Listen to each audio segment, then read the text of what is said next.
Hello दोस्तों, प्रतियोगिता साथी में आपका स्वागत है। और आज हम पॉलिटी घटना चक्र संग्रह का दूसरा वीडियो लेकर आए हुए हैं, जिसमें हमारा दूसरा टॉपिक है ब्रिटिश ताज के शासनाधीन पारित अधिनियम। तो आइए डायरेक्ट क्वेश्चन की तरफ चलते हैं। हमारा पहला क्वेश्चन है, अब ठीक है। हमारा पहला क्वेश्चन है, निम्नलिखित में से किस अधिनियम के अंतर्गत भारतीय विधान परिषद को बजट पर बहस करने की शक्ति प्राप्त हुई? इसका आंसर हो जाएगा ऑप्शन नंबर बी, भारतीय परिषद अधिनियम 1892। इसका डिस्क्रिप्शन क्या कहता है देख लेते हैं।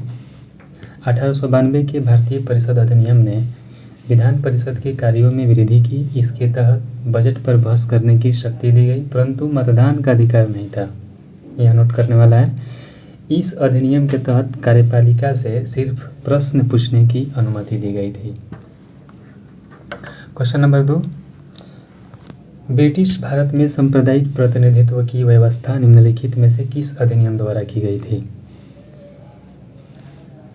इसका आंसर हो जाएगा option number B, Morley Minto सुधार 1909। भारत परिषद अधिनियम 1909 द्वारा ब्रिटिश भारत में सांप्रदायिक प्रतिनिधित्व की व्यवस्था की गई, जिसके अंतर्गत मुसलमानों के लिए पृथक निर्वाचन मंडल का प्रावधान किया गया। अगले क्वेश्चन की तरफ चलते हैं। अगला क्वेश्चन, निम्नलिखित में से किस एक अधिनियम द्वारा भारत में संघीय न्यायालय की स्थापना की गई थी? तो ऑप्शन में तो कोई आंसर दिखाई नहीं दे रहा है दोस्तों। ऑप्शन नंबर डी इसका आंसर हो जाएगा। आइए डिस्क्रिप्शन देख लेते हैं।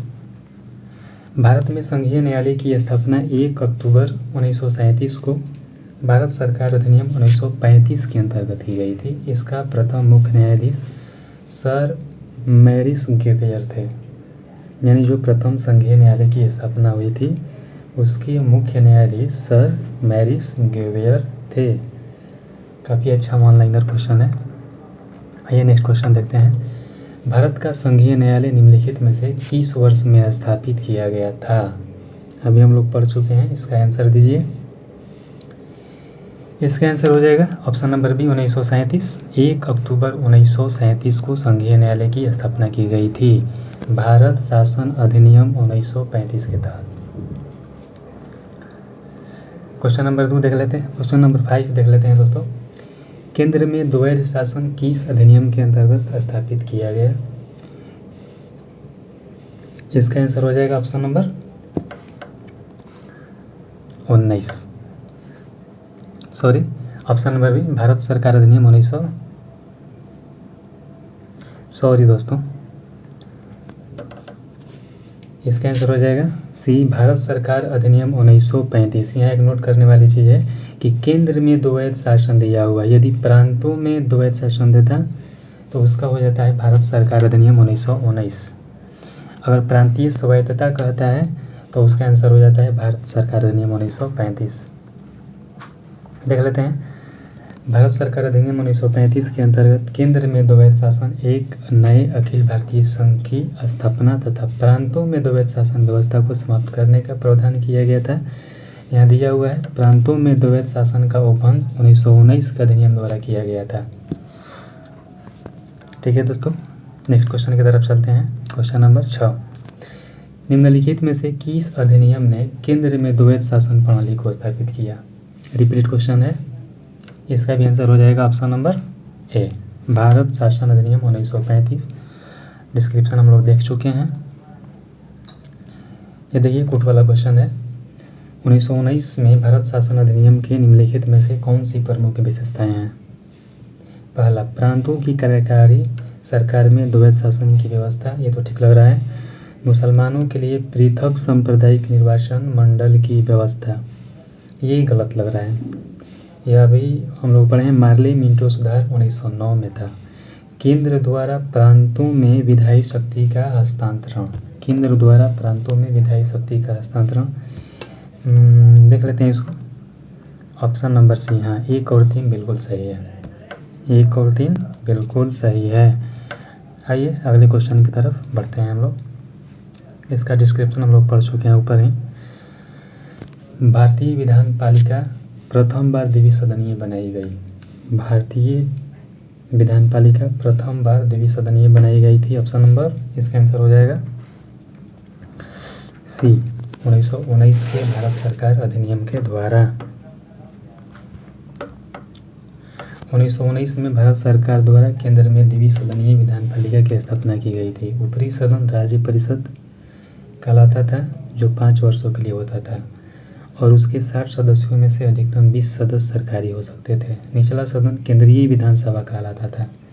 सेंट्रल लेजिस्लेटिव असेंबली, जो 3 वर्ष के लिए होता था। भारत सरकार अधिनियम 1919 की धारा 19 के तहत उसके 140 सदस्यों में से 100 निर्वाचित तथा 40 मनोनीत होते थे। यदि कूट में कभी क्वेश्चन होता है तो इस प्रकार का कंसेप्ट डाल देता है दोस्तों कि भारत सरकार अधिनियम 1919 की धारा 19 के तहत उसके 140 सदस्यों में से 100 निर्वाचित तथा 40 मनोनीत होते थे। क्वेश्चन नंबर 9 देख लेते हैं।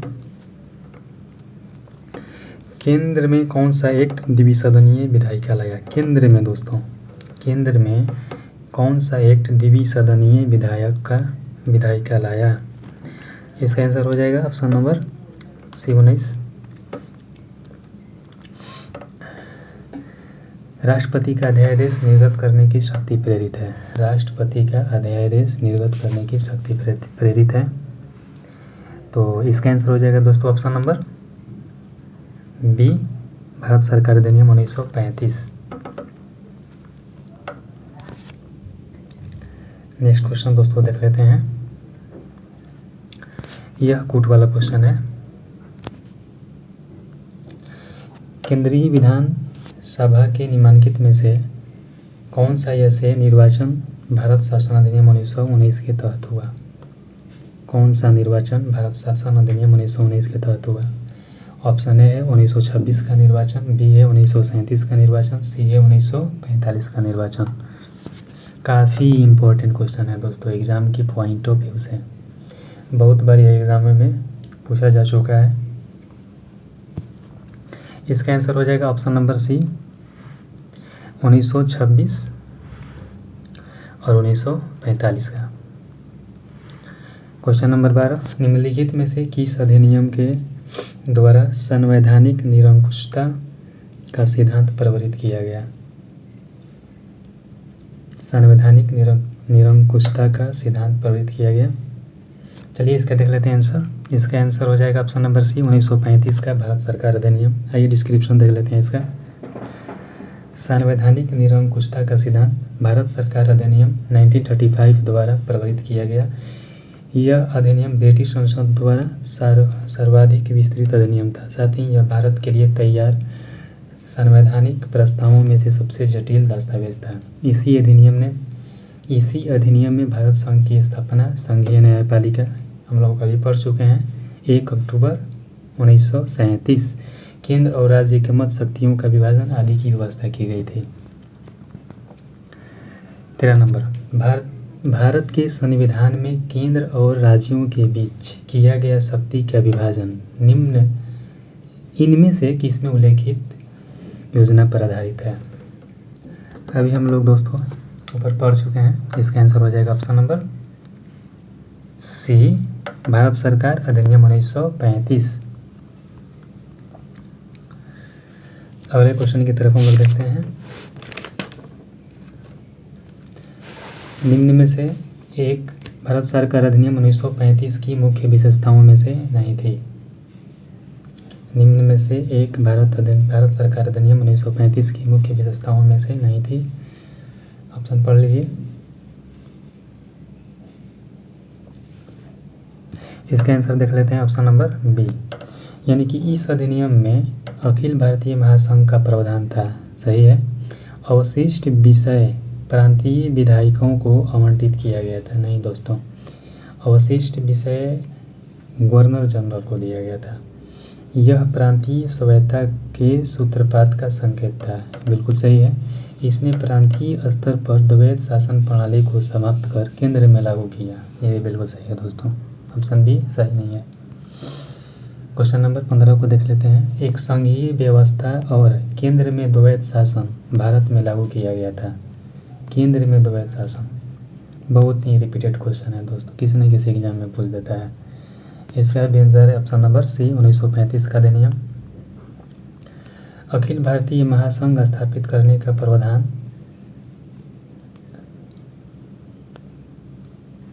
अखिल भारतीय महासंघ स्थापित करने का प्रावधान शामिल किया गया था। इसका भी आंसर हो जाएगा ऑप्शन नंबर ए, भारत सरकार अधिनियम 1935। निम्नलिखित में से किस अधिनियम ने भारत में संघीय शासन की व्यवस्था दी थी? निम्नलिखित में से किस अधिनियम ने भारत में संघीय शासन की व्यवस्था दी थी?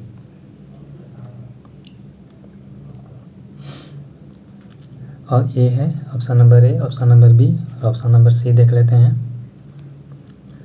ऑप्शन नंबर सी है भारत सरकार अधिनियम 1935 और ऑप्शन नंबर डी है भारतीय स्वाधीनता अधिनियम 1947। इसका आंसर हो जाएगा ऑप्शन नंबर सी, भारत शासन अधिनियम 1935।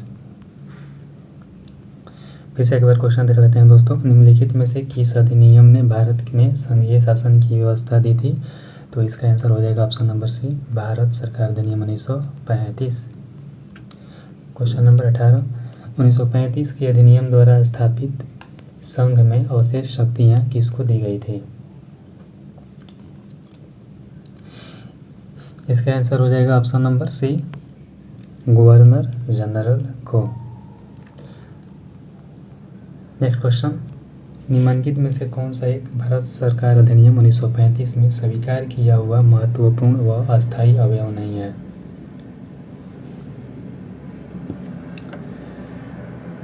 ऑप्शन नंबर ए पढ़ लीजिए, बी सी डी दिया हुआ है।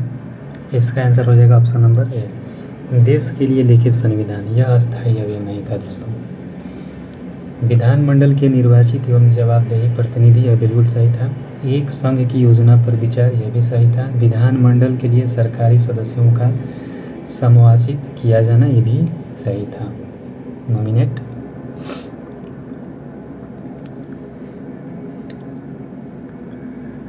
नेक्स्ट क्वेश्चन की तरफ देख लेते हैं। 1935 का गवर्नमेंट ऑफ इंडिया एक्ट क्यों महत्वपूर्ण है? इसका आंसर हो जाएगा ऑप्शन नंबर ए, यह भारतीय संविधान का प्रमुख स्रोत है।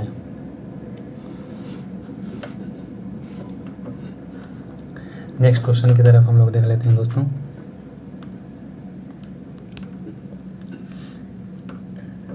इस चैप्टर का अंतिम क्वेश्चन, निम्नलिखित अधिनियम में से किस अधिनियम के फलस्वरूप बर्मा भारत से अलग हुआ?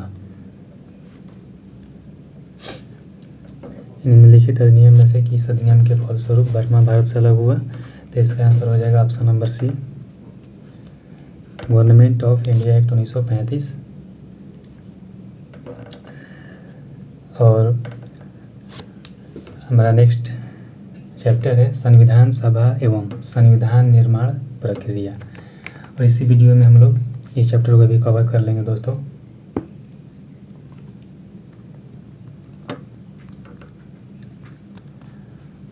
छोटा छोटा टॉपिक है, इसलिए हम दो चैप्टर को भी कवर कर लेंगे कि वीडियो में काफ़ी आसानी होगा। आइए क्वेश्चन की तरफ चलते हैं।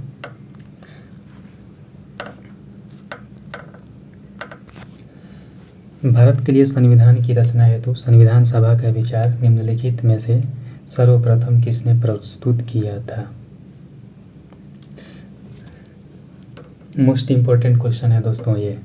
भारत के लिए संविधान की रचना हेतु संविधान सभा का विचार निम्नलिखित में से सर्वप्रथम किसने प्रस्तुत किया था? इसका आंसर हो जाएगा ऑप्शन नंबर ए, स्वराज पार्टी ने 1934 में। देखिए डिस्क्रिप्शन इसका, मई 1934 में रांची में स्वराज पार्टी ने आत्मनिर्णय के अधिकार की मांग की और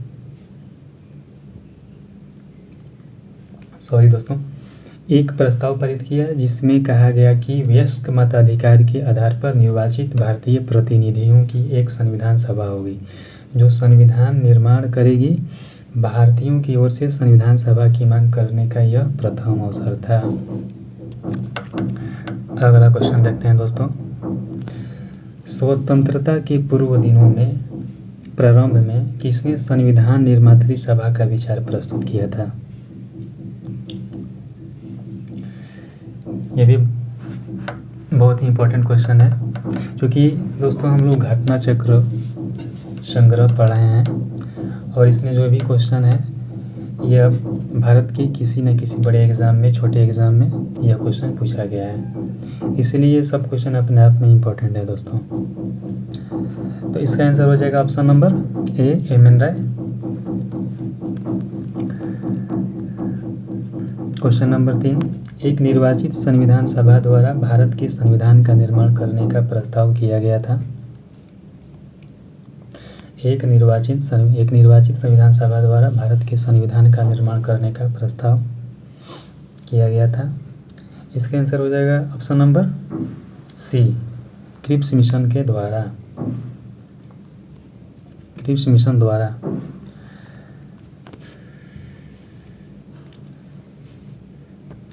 नेक्स्ट क्वेश्चन देख लेते हैं। क्वेश्चन नंबर 4, कैबिनेट मिशन योजना के अंतर्गत संविधान निर्मात्री परिषद में प्रत्येक प्रांत को आवंटित सदस्य संख्या निर्धारित करने के लिए एक प्रतिनिधि कितनी जनसंख्या के अनुपात में था? इसका करेक्ट आंसर हो जाएगा ऑप्शन नंबर बी, 10 लाख व्यक्ति।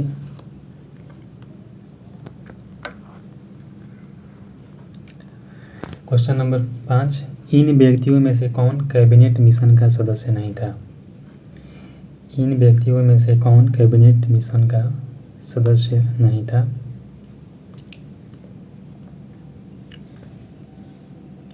क्योंकि दोस्तों हम जानते हैं कि कैबिनेट मिशन मार्च 1946 में भारत में पहुंचा। देख लेते हैं इसका answer, option number William would है। डिस्क्रिप्शन, जी दोस्तों, मार्च 1946 में भारत पहुंचा था। इस मिशन के सदस्य स्टैफोर्ड क्रिप्स इसके अध्यक्ष थे, पैथिक लॉरेंस भारतीय सचिव थे और एबी अलेक्जेंडर नौसेना मंत्री थे। दोस्तों बहुत सारे एग्ज़ामों में इस टाइप का क्वेश्चन बहुत बार पूछा जा चुका है कि नहीं, इसलिए इन टाइप के क्वेश्चनों को थोड़ा सा बेहतर तरीके से आप लोग अपने दिमाग में बैठा लीजिएगा।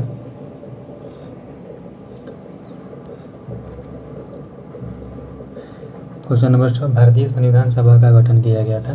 भारतीय संविधान सभा का गठन किया गया था इस मिशन के तहत। Option number C, cabinet mission योजना 1946 के अंतर्गत।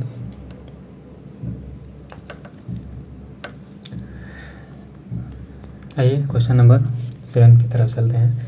1946 में निर्मित अंतरिम सरकार में कार्यपालिका परिषद के उपसभापति थे। इसका आंसर हो जाएगा ऑप्शन नंबर ए, जवाहरलाल नेहरू थे। 24 अगस्त 1946 को अंतरिम राष्ट्रीय सरकार की घोषणा इस व्यवस्था के साथ की गई। अंतरिम सरकार 2 सितंबर 1946 को कार्यभार संभालेगी। वायसराय इसमें कार्यपालिका परिषद का पदेन अध्यक्ष तथा जवाहरलाल नेहरू उपाध्यक्ष या उपसभापति बनाया गया। नेक्स्ट क्वेश्चन, निम्नलिखित में से कौन अगस्त 1946 में गठित प्रथम अंतरिम राष्ट्रीय सरकार का सदस्य नहीं था?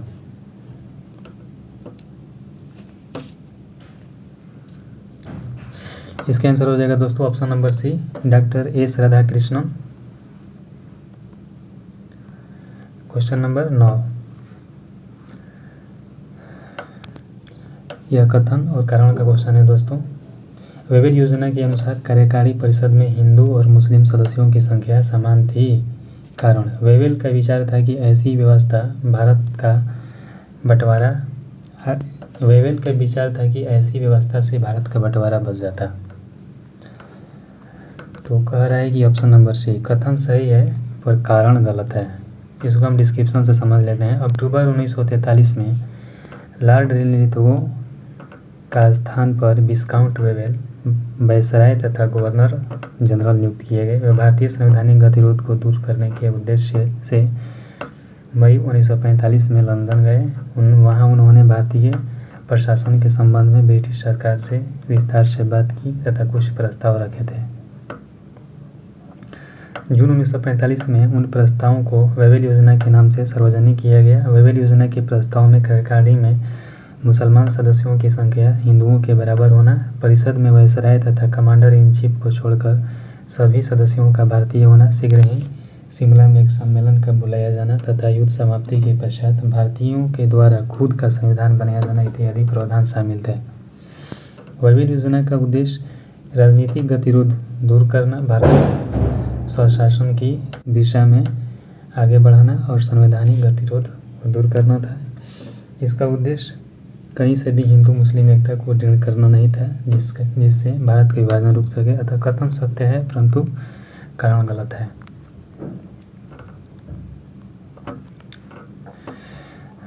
आइए दोस्तों नेक्स्ट क्वेश्चन की तरफ चलते हैं। निम्नलिखित में से कौन सा कथन संविधान सभा के विषय में सत्य नहीं है? कौन सा क्वेश्चन सत्य नहीं है? यह कूट वाला क्वेश्चन है। इसका कूट दोस्तों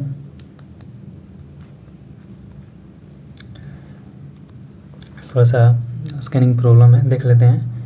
इसका आंसर हो जाएगा जो कि क्वेश्चन में एरर दिया होगा दोस्तों, इसलिए पेन से सुधारा गया है। दे रहा है कि यह वयस्क मताधिकार पर आधारित नहीं थी, वह प्रत्यक्ष निर्वाचन का परिणाम थी, वह बहुदलीय निकाय थी, उसने अनेक समितियों के माध्यम से कार्य किया। इसका देख लेते हैं डिस्क्रिप्शन। दे रहा है कि संविधान सभा के गठन के लिए राज्यों की विधानसभाओं का उपयोग निर्वाचक मंडल के रूप में किया गया, अतः संविधान सभा अप्रत्यक्ष निर्वाचन का परिणाम थी। यानी कि ये 2 नंबर गलत है, यह अप्रत्यक्ष निर्वाचन का परिणाम थी। उसके बाद इसका निर्वाचन वयस्क मताधिकार पर आधारित नहीं था, यानी कि यह सही है। यह बहुदलीय निकाय थी, भी सही है। उसने अनेक समितियों के माध्यम से कार्य किया, बहुत सारी समितियां बनी थी दोस्तों, जो हम आगे देखेंगे। यानी 1, 3 और 4 सही है और 2 गलत है, यह सुधारा गया है दोस्तों। भारतीय संविधान सभा के संबंध में निम्नलिखित में से कौन से कथन सही है? यह भी कूट में दिया है दोस्तों। कूट वाला क्वेश्चन को थोड़ा सा करने में परेशानी होगा, लेकिन देख लेंगे।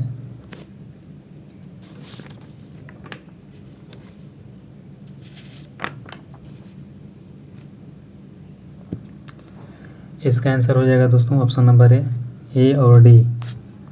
ए और डी सही है, बाकी सब गलत है।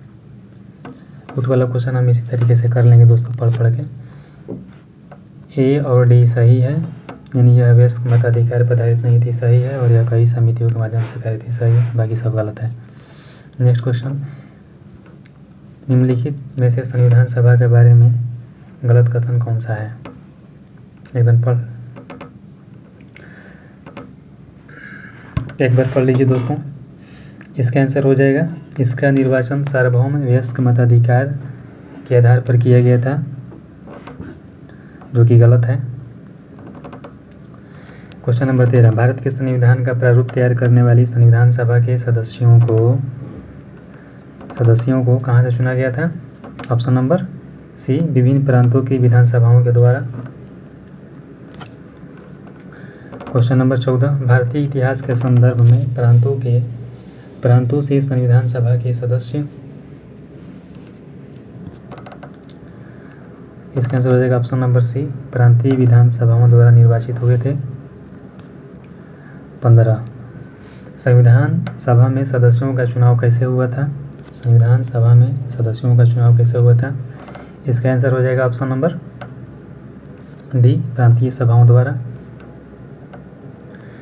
संविधान सभा के चुने हुए अस्थायी अध्यक्ष कौन थे? अस्थायी अध्यक्ष थे option number C, doctor Rajendra Prasad, और अस्थायी थे डॉक्टर सच्चिदानंद सिन्हा। संविधान सभा की प्रथम बैठक की अध्यक्षता किसने की थी? संविधान सभा की प्रथम बैठक 9 दिसंबर को हुआ था, और जिसमें अध्यक्षता डॉक्टर सच्चिदानंद सिन्हा ने अस्थायी अध्यक्ष के रूप में की थी,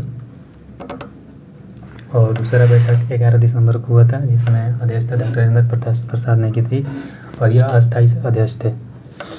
18, भारतीय संविधान के उद्घाटन अधिवेशन की अध्यक्षता की गई थी?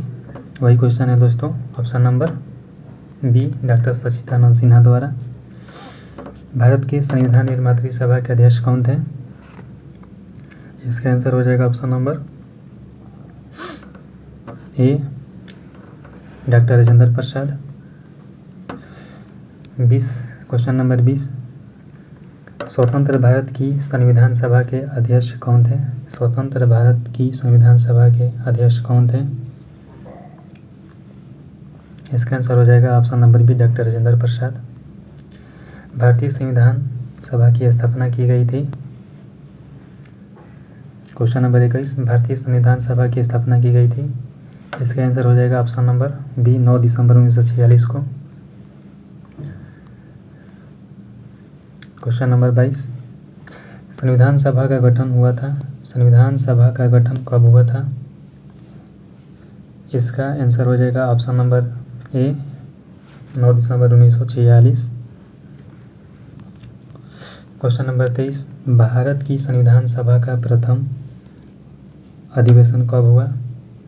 रिपीटेड क्वेश्चन हो रहा है दोस्तों, बहुत बार एग्जामों में पूछा जा चुका है, इसलिए इसका भी आंसर हो जाएगा ऑप्शन नंबर बी, 9 दिसंबर 1946।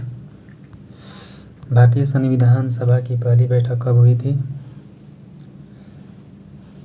इसका भी आंसर हो जाएगा ऑप्शन नंबर सी, 9 दिसंबर 1946। भारत को एक संविधान देने का प्रस्ताव संविधान सभा द्वारा पारित किया गया था? भारत को एक संविधान देने का प्रस्ताव संविधान सभा द्वारा पारित किया गया था?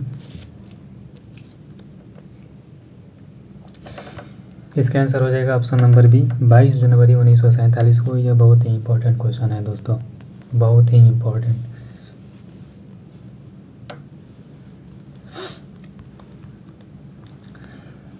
क्वेश्चन नंबर 26, संविधान सभा के सम्मुख संविधान की प्रस्तावना का प्रस्ताव किसने रखा? जवाहरलाल नेहरू ने रखा था दोस्तों। 13 दिसंबर 1946 को इन्होंने रखा था। ये ऊपर लिखा हुआ है, उद्देश्य प्रस्ताव 13 दिसंबर 1946 को संविधान सभा में जवाहरलाल नेहरू द्वारा पेश किया गया था। क्वेश्चन नंबर 27, संविधान सभा में उद्देश्य प्रस्ताव निम्न में से किस एक के द्वारा प्रस्तुत किया गया था? अभी हम लोग पढ़ चुके हैं, option number B, Pandit Jawaharlal Nehru.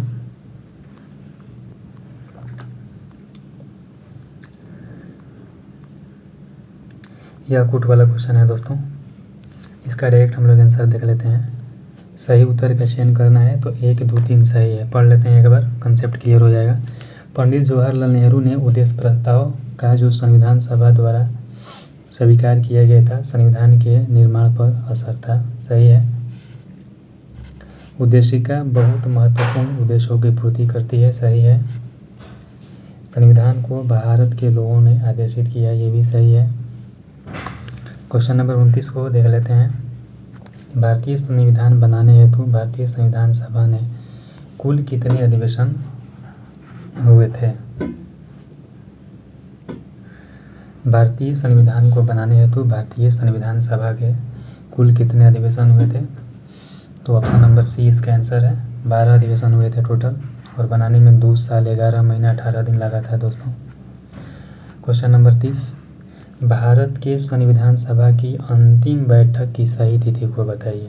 अंतिम बैठक, इसका आंसर हो जाएगा ऑप्शन नंबर सी, 24 जनवरी 1950।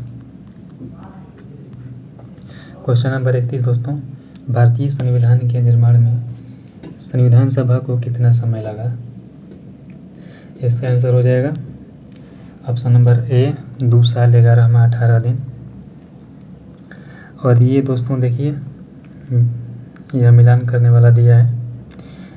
ऑप्शन नंबर ए है कि संविधान सभा के पहले उपाध्यक्ष कौन थे? इसका आंसर देख लीजिए, ऑप्शन नंबर बी।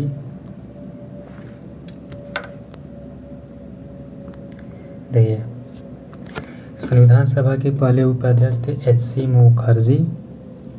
प्रारूप समिति के मूलतः एकमात्र कांग्रेसी सदस्य थे KM मुंशी, राजस्थान के रियासतों का प्रतिनिधित्व करने वाला संविधान सभा का सदस्य। क्योंकि यह राजस्थान के किसी पेपर में पूछा हुआ है, RAS और RTS में, तो राजस्थान के दे दिया है दोस्तों। वीटी कृष्णाचारी सीखा होगा और संघ संविधान समिति के अध्यक्ष थे जवाहरलाल नेहरू। क्वेश्चन नंबर 20 की तरफ जाते हैं। भारतीय संविधान के निर्माण के समय संवैधानिक सलाहकार कौन थे? इसका आंसर हो जाएगा option number C, BN Rao.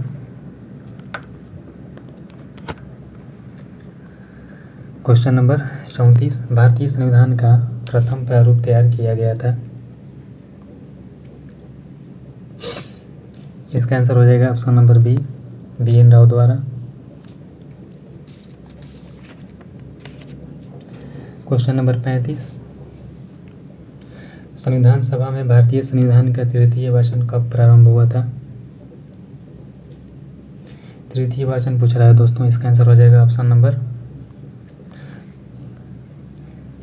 Description में दिया है दोस्तों, संविधान सभा में भारतीय संविधान का तृतीय वाचन 17 नवंबर 1949 से प्रारंभ हुआ और 26 नवंबर 1949 तक चला था।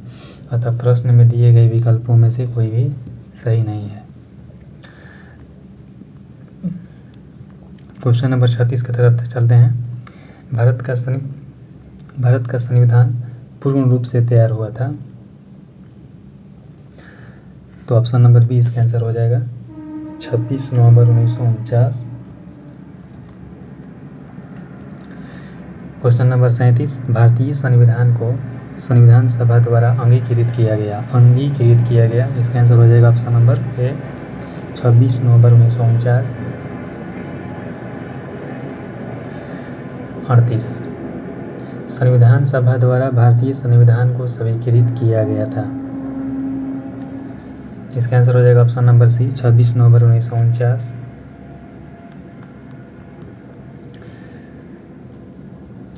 क्वेश्चन नंबर 39, भारत का संविधान किस तिथि को अपनाया गया? इसका भी आंसर हो जाएगा ऑप्शन नंबर बी, 26 नवंबर 1949। क्वेश्चन नंबर 40, भारतीय संविधान कब लागू हुआ था? तो लागू हुआ था दोस्तों ऑप्शन नंबर ए, 26 जनवरी 1950। क्वेश्चन नंबर 41,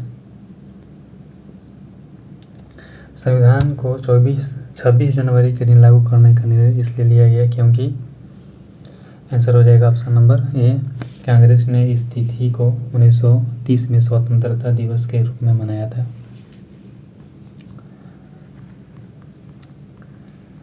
क्वेश्चन नंबर 42, भारतीय संविधान को अपनाया गया था। इसका आंसर हो जाएगा ऑप्शन नंबर ए, संवैधानिक सभा द्वारा 26 नवंबर 1949 को। भारतीय संविधान को 26 नवंबर 1949 को किस द्वारा अधिनियमित किया गया था? इसका आंसर हो जाएगा ऑप्शन नंबर ए, 26 नवंबर 1949 को। ऑप्शन नंबर ए, संविधान सभा द्वारा। 44, भारत का संविधान अंगीकृत एवं अधिनियमित हुआ था कब? अंगीकृत और अधिनियमित,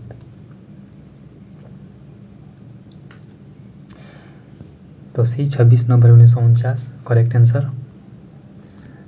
45, B.R. अम्बेडकर का संविधान सभा में निर्वाचन हुआ था।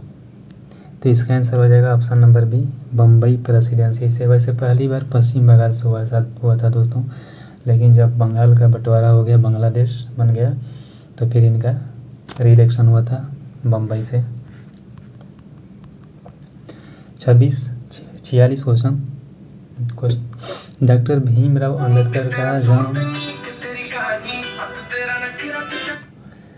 भीमराव अंबेडकर का जन्म और मृत्यु कब हुई? तो इसका आंसर हो जाएगा बी, 1891। और 1891 में जन्म हुआ था, 1956 में मृत्यु हुआ था।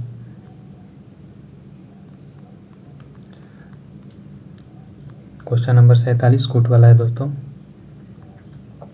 बोल रहा है कि कौन सा सही है? तो इसमें ऑप्शन नंबर सी, दोनों सही है। पढ़ लेते हैं। तृतीय गोलमेज सम्मेलन के विचार विमर्श की प्रणीति भारत सरकार अधिनियम 1935 के पारित होने पर हुई।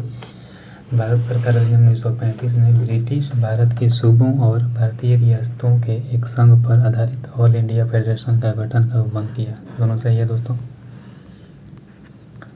ये भी कूट वाला है। भारत का संविधान देश की आवश्यकताओं की पूर्ति करता है। इसमें ऑप्शन नंबर बी सही है। ए और आर दोनों सत्य है और आर ए का सही स्पष्टीकरण नहीं है।